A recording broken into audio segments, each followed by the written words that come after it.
Week 11 of the NFL season is here, and we have a fantastic slate of games this week. A battle for NFC supremacy atop the AFC West, the Chiefs squaring off with the Broncos, a dynamic matchup between the Packers. I was going to say someone good, but it's the New York Giants. Oh, thanks. And of course, the Minnesota Vikings taking on the Chicago Bears. We are going to give you our predictions to all those games and more. But before we get into the games this week, be sure to like and subscribe if you are a fan of the channel. It helps us out greatly. Share the video around, and let's talk about the Thursday night game. Not that much to discuss. The Patriots proved they can take care of business against a somewhat plucky Jets team on a short week. A lot to be said for that. Drake May looked very good. Justin Fields didn't look as horrible as he could have, but Adonai Mitchell really sold him on a few of those drops. He's probably not long for the NFL if he can't hold on to the ball. Travion Henderson continues to have a decent-sized role in the Patriots offense. You wonder if that's going to continue once Ramondre Stevenson gets back. And all in all, things are looking pretty decent in New England.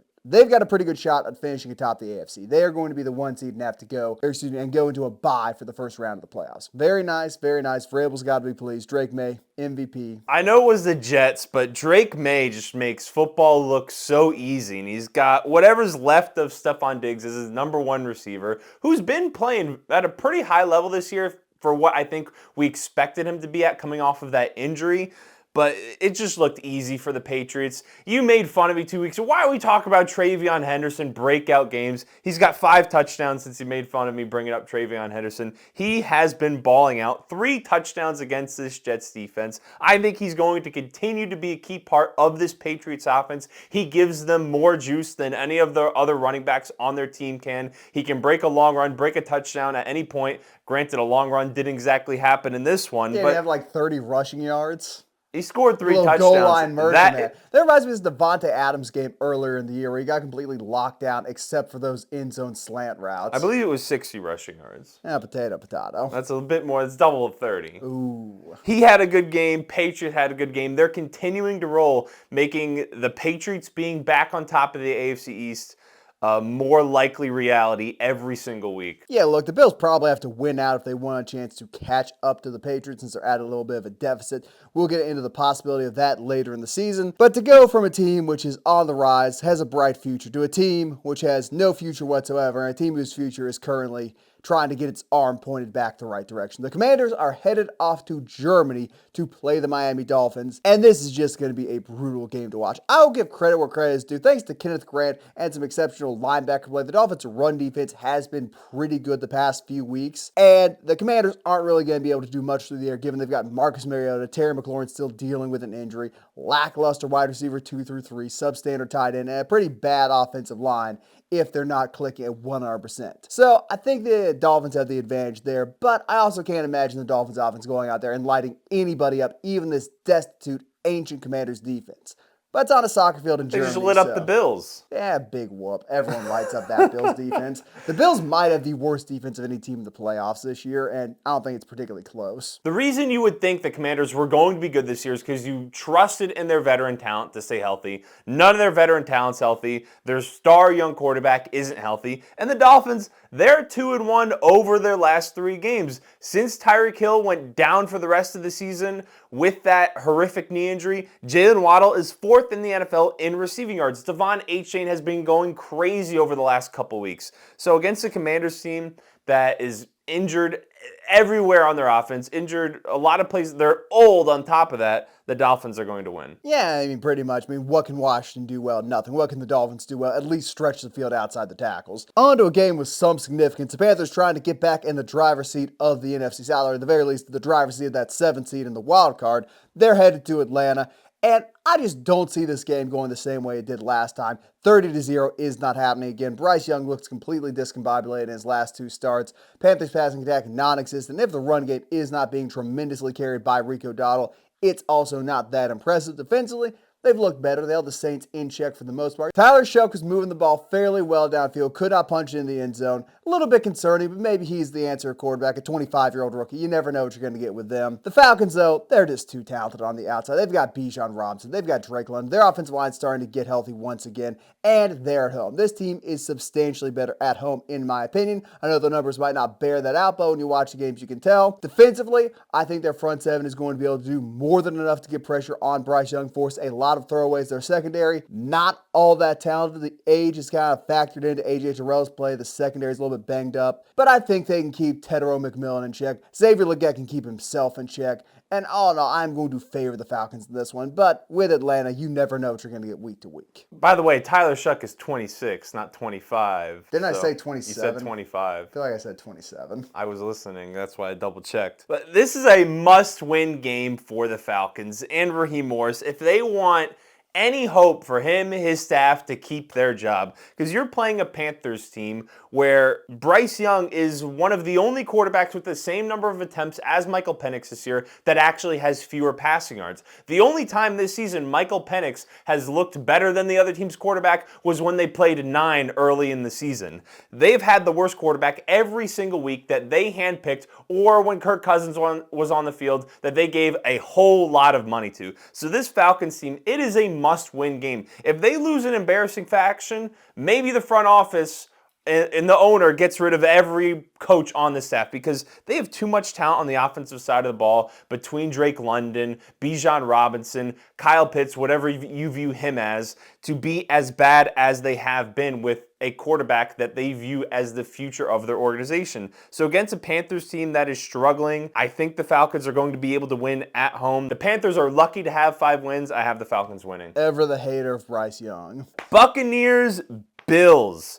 The Bills are coming off of an embarrassing loss to the Dolphins. That's not one in division that you want to lose.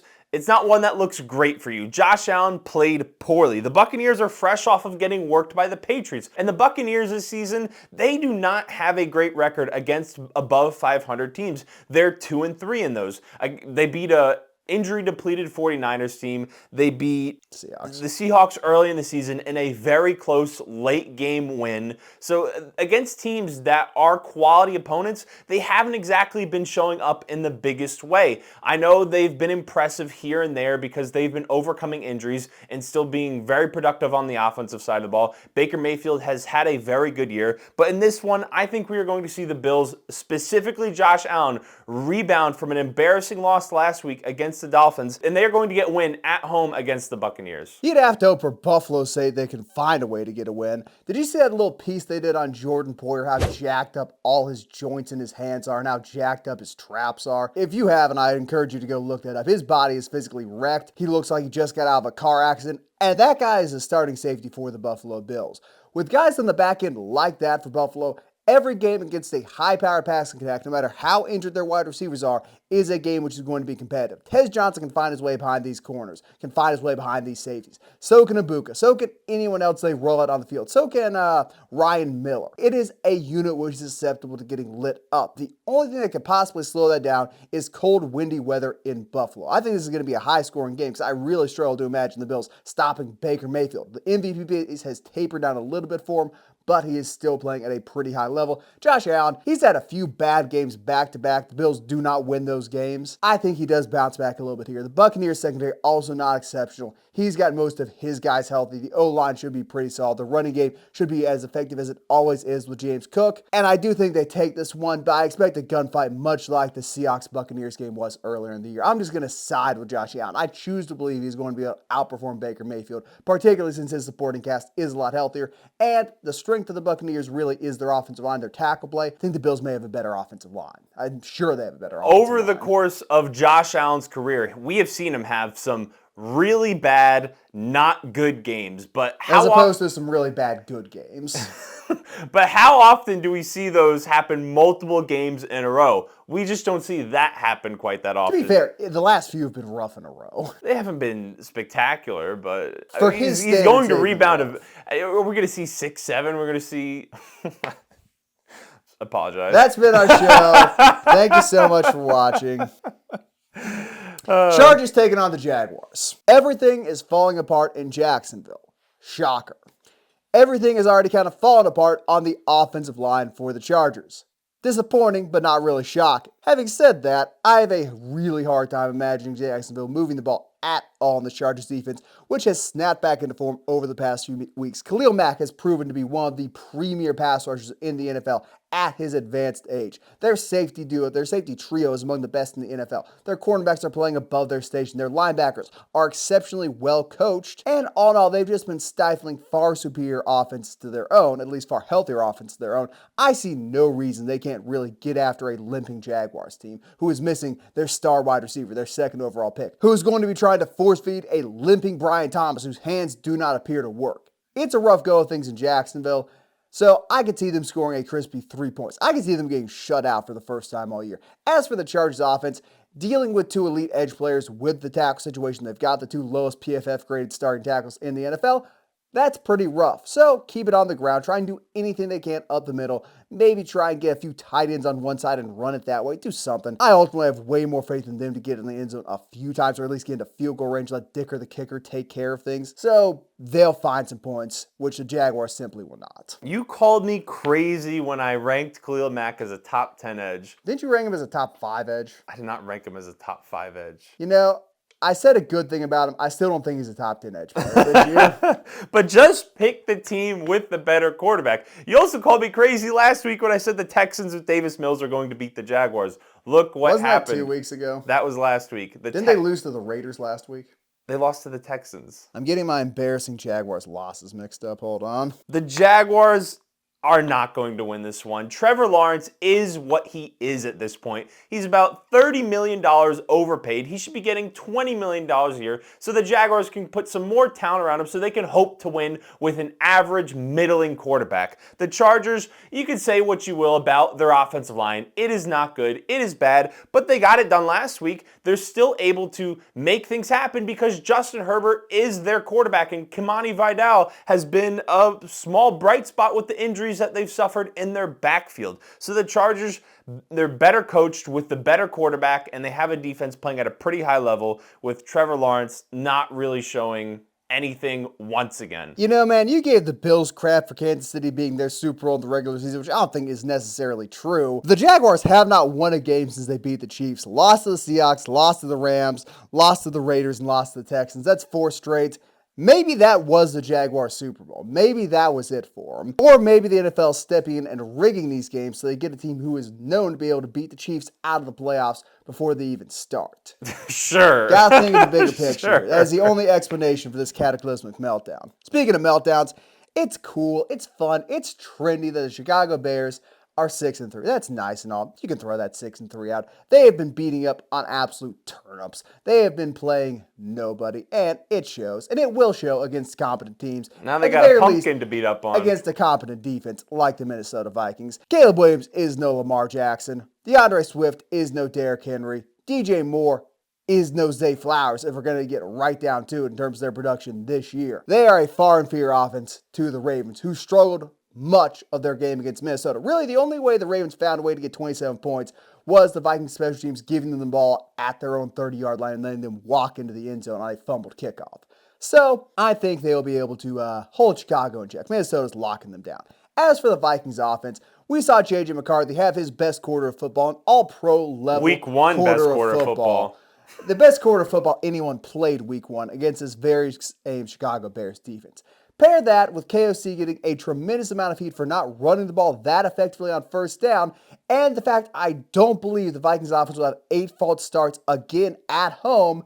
And I think we see a much more developed running game this week in Minnesota. I think we see 25-30 carries between Jones and Mason. Should not be blanking on the names of that. Between Jones and Mason, I think we see them pound it out on first and second down. Give JJ some very comfortable second, third, and shorts. Let him work it downfield at his leisure. And hey, if he doesn't pick it up, we're going for it on fourth down by, you guessed it, running the ball. So the Vikings offense going to look way better this week. Going to absolutely trounce the Bears. The Bears offense not going to be able to respond. And Ben Johnson is going to pick up his second L of the season to Kevin O'Connell. I'll believe in 9 being a winning quarterback when I actually see it happen. So you've seen it happen twice. We just haven't seen it so far. He is 2-2 as a starter, so you've seen it twice. Games that they have won have not been because of him. They have been in spite of him and what he has put out on the football field. And on the Bears side of things, you can point to the embarrassing collapse collapse against the Vikings in week 1. But since then, what has happened? Exactly what I said what was going to happen heading into the season. Caleb Williams has gotten better with Ben Johnson every single week. And for the first time in a long time against this Vikings team, the coaching matchup is actually even. Ben Johnson has had this offense building as the season has progressed. Caleb Williams has looked more and more comfortable every single week with starting to hit some of the checkdowns. Is he where Bears fans want him to be, or anyone else for that matter, relative to his pre-draft hype? No, I don't think he is quite close to that yet, but he has been playing good, certainly much better than JJ has been playing, and I think the Bears are going to go into Minnesota and they are going to beat the Vikings. Okay, you said the coaching matchup season. I assume you're talking about the offensive play calling between KOC and Johnson. Is that what you're talking about? Head coaching matchup in general. I'll give you $5 if you could name the defensive play caller for the Bears without Googling it. I don't know off the top of my head. Okay, you don't know because it's Eric Washington who's a bum. Brian Flores, in fact, is a pretty real defensive mind, something the Bears don't have. So the coaching matchup is not even. Let's just dismiss that idea. JJ's not a winning quarterback. Give me a break. You've seen 2 wins and 2 losses in 4 games. How many more wins do you need to see? Played fantastic. They're not winning because of against him. The Lions. They absolutely won because of him against the Bears the first time around. Now, they almost lost because of him against the Bears the first time around, but you like the nuanced mind to see that. It's okay, man. JJ McCarthy is going to advance to 3-0 as a starter against the NFC North this weekend. Sure. And we're going to have some very interesting narratives going forward. I wonder if he can Sharon Moore himself, where he has a somewhat substandard record versus everyone else, but can go like 6-0 against the NFC North. Does that keep him as a Vikings starting quarterback if he finishes every year 9-8, 8-9, but with 6 wins against the Bears, Packers, and Lions?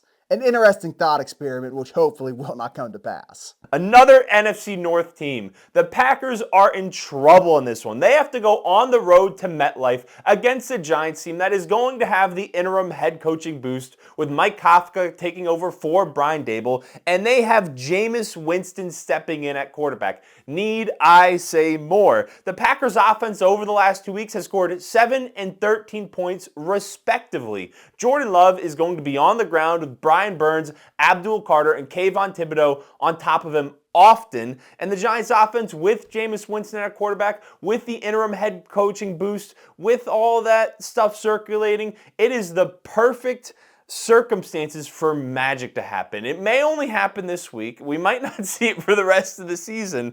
But with the way the Packers are playing, their offense not being very good, Jameis, Mike Kafka, the Giants are going to win at MetLife. The only thing the Packers have to worry about at MetLife is losing Josh Jacobs or Zach Tom to a torn ACL, because that ground is cursed. If they lose one of those 2 guys, their offense really is going to struggle, but the Giants' offense is scoring 3, maybe 4 points. Jameis Winston, God love him, is easily confused. You don't think the Packers defense, which has been shackling opposing quarterbacks through the air, is going to be able to just perplex him long enough for Micah Parsons to peel his helmet off every single play? He is going to have his way with a slow, plodding Andrew Thomas, man. What are we doing here? As for the Packers offense, I don't think they're going to be able to score that many points. You're probably right about that. But if it comes down to it, a gunfight, a run fight, I have a lot more faith in Josh Jacobs to whittle a game away than I do Tyrone Tracy. The only area of true weakness for this Packers team in this matchup is their inability to kick the ball. Maybe if it's a low-scoring game, that cost them, but the difference in talent everywhere else, the coaching disparity, pretty real. And as for the interim head coach boost, hasn't really been a factor this year. Everyone who's fired their coach midseason has lost the week after, so. It's the first time for everything in 2025. What, the first time the Giants beat a competent team?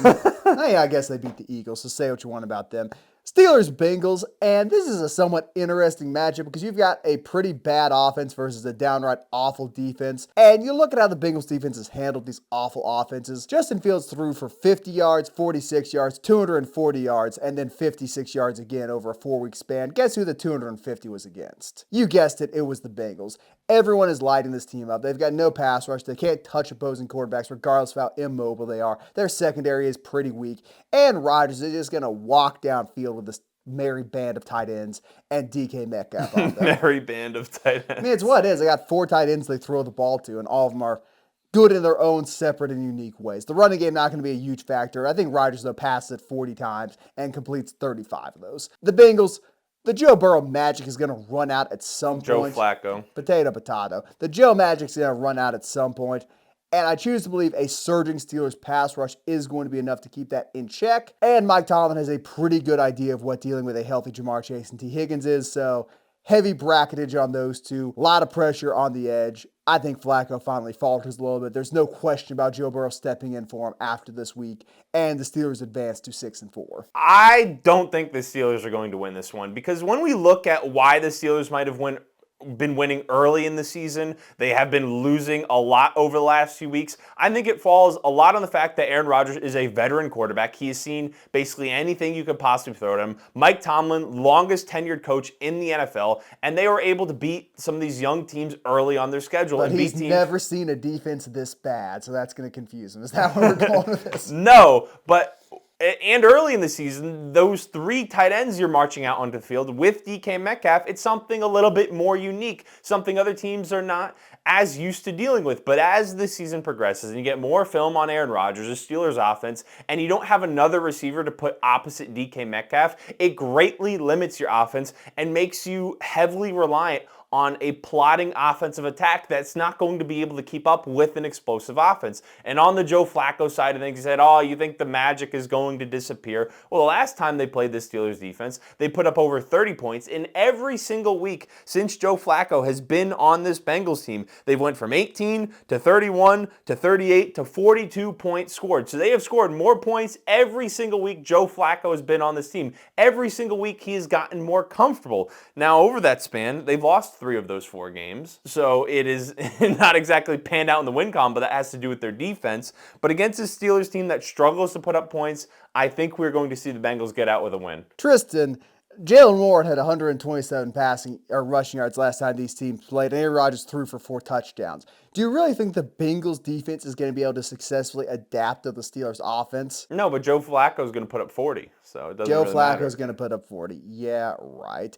Look, man, I enjoy my narratives as much as the next guy, but this Flacco stare is getting a little bit silly. Speaking of a little bit silly, this AFC South matchup, which people thought might be competitive. I don't care if it's Davis Mills. I don't care if it's CJ Stroud. I don't care. The Titans are incapable of winning a football game.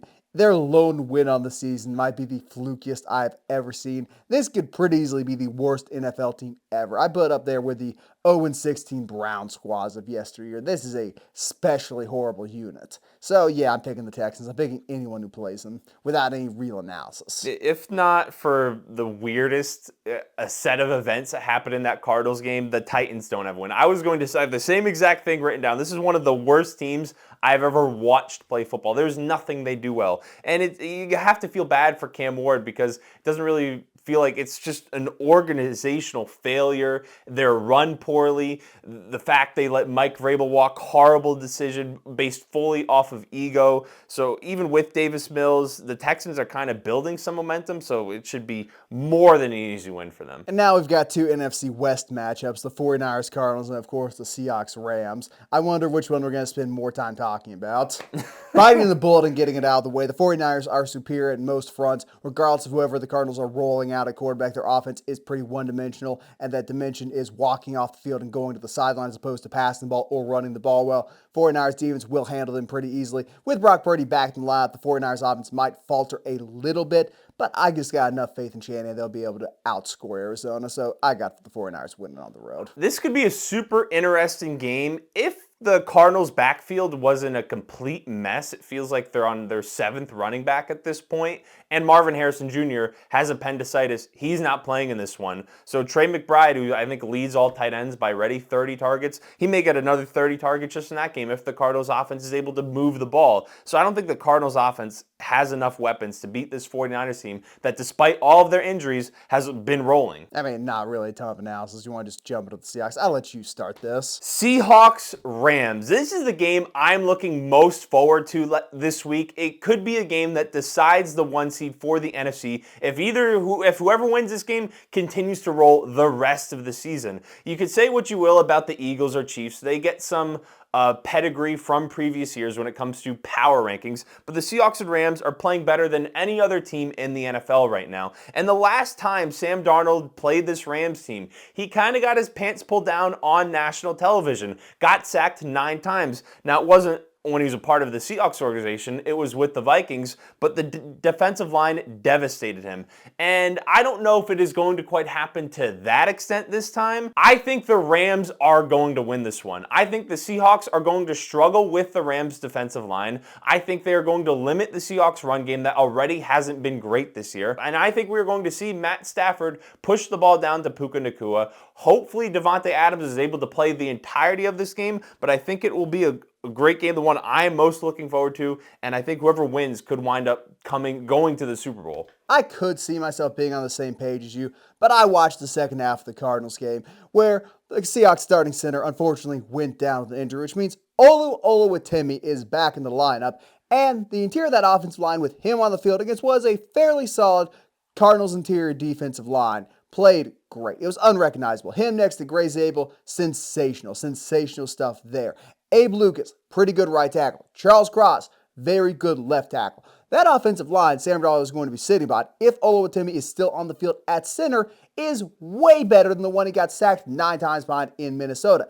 It just is. Factor on top of that, the weakness of this Rams team is twofold. One, their offensive line has not been special unless they get down near the goal line. Two, their secondary is pretty pathetic. They got no one who can keep up with JSN. They got no one who can stay in the same zip code as him. Rashid Shaheed, if he gets going through the air, if he runs a few go balls and finally breaks one over the top, he's not going to need 4 seconds for that play to develop. He is quick enough, he's going to need 2.5, and he's gone. So I think the passing attack for the Seahawks is going to look fantastic, and the running game will look a little bit better than it has in the past, assuming Oluwatimi is on the field. As for the Rams, you can throw anything at Matthew Stafford. He has probably seen it before, but this is undoubtedly the best defensive line he has seen recently. This little stretch of games he's gone on, lighting teams up, making a solid MVP case. Pretty good against teams who cannot reach the quarterback. Against really pathetic pass rushes if you go back and check the day. I think the best defense line played in the past month is the Saints, which should tell you how bad his opposition is. So I think it's going to be a slight shock to the system going from that to one of the best interior defensive lines in the league with 2 phenomenal edge rushers, with DeMarcus Ware playing some of the most inspired football of his DeMarcus career. Ware?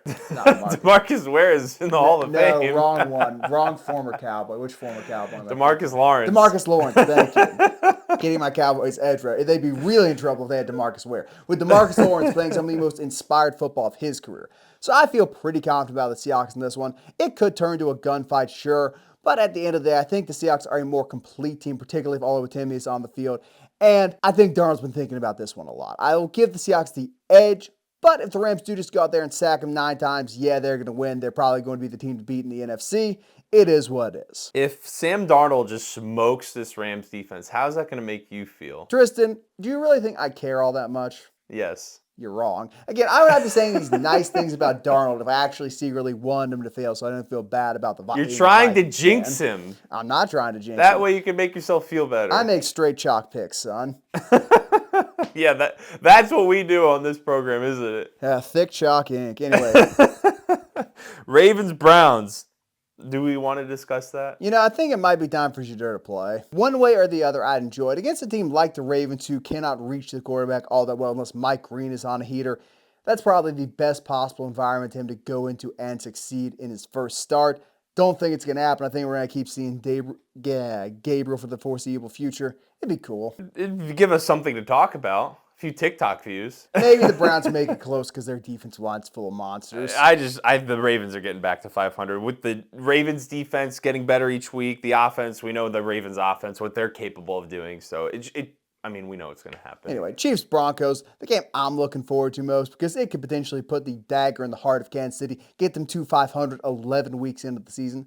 I'd love that. And you know, I really do think it's going to happen. Because the thing about the Chiefs during this recent stretch with Josh Simmons absent or not being 100% there mentally, one way or the other, they've been getting torn apart on the offensive line. Their offensive line has not been able to keep Mahomes upright, and that is greatly hindering what they can do in the passing game. It feels like every game is a rerun of a Super Bowl collapse to a certain extent.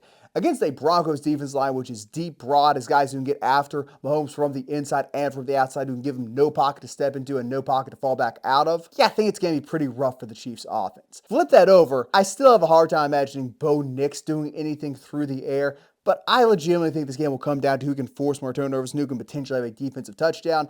And this Broncos defense is known for their home run shots, particularly last season. They will score some touchdowns if they really need to.